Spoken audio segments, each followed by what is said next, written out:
ఉప్పట్ల village, అత్నూరా mandal, Sangareddy district. ఇక్కడ Gowda society సభ్యుని నేను. ఇక్కడ ఏంటంటే సొసైటీ గత 20 ఏండ్ల నుంచి ఉన్నది. 20 ఏండ్ల నుంచి అందరం కలిసే చేసుకుంటున్నాము.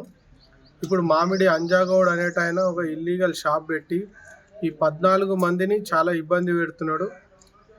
ఇల్లీగల్ షాప్ పెట్టుకొని నడిపించుకుంటా ఎలాంటి లైసెన్స్ లేకుండా నడుపుతుండు. ఎక్సైజ్ ఆఫీసులకు 10 మార్లు కంప్లైంట్ చేసినా కానీ ఎలాంటి రెస్పాన్స్ లేదు. మీరే పోయి అక్కడ పరిష్కరించుకోండి కానీ మేము రాలేమని అంటారు వాళ్ళు. సిఐ గారు శ్రీధర్ రెడ్డి.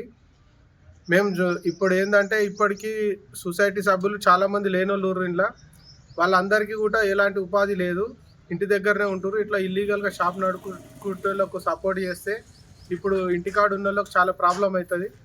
ఎందుకంటే ఇప్పటి నుంచి అయినా కొద్దిగా ఎక్సైజ్ అధికారులు కళ్ళు తెరుచుకొని మాకు న్యాయం చేయగలరని కోరుకుంటున్నాను. గీతా పాక్షిక సంఘము సొసైటీ, ఈ సొసైటీలో 20-30 మంది ఉపాధి చేస్తున్నాము. దీనికి వ్యతిరేకంగా బ్లాక్ షాప్ పెట్టి మామిడి అంజాగౌడు,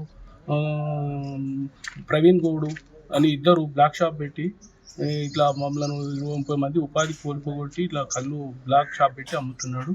ఆయన మీద ఎక్సైజ్ అధికారులు మాకు న్యాయం చేయగలరని, ఆయన బ్లాక్ షాప్ను ముగించగలరని ప్రార్థిస్తున్నాము. మండల్ బోడపట్ల గ్రామంలో కళ్ళు గీత సంఘం 30 మంది ఉపాధి చేసుకొని వస్తుండగా మామిడి అంజగౌడ్ అనే వ్యక్తి వాళ్ళ కొడుకు ప్రవీణ్ గౌడ్ బ్లాక్ షాప్ పెట్టి బ్లాక్ దందా నడిపిస్తూ 30 మంది ఉపాధి కోల్పోవడానికి కారణం అవుతున్నారు.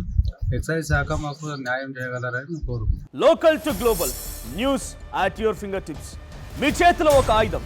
డౌన్లోడ్ రా TV app. Media legend Ravi Prakash is back.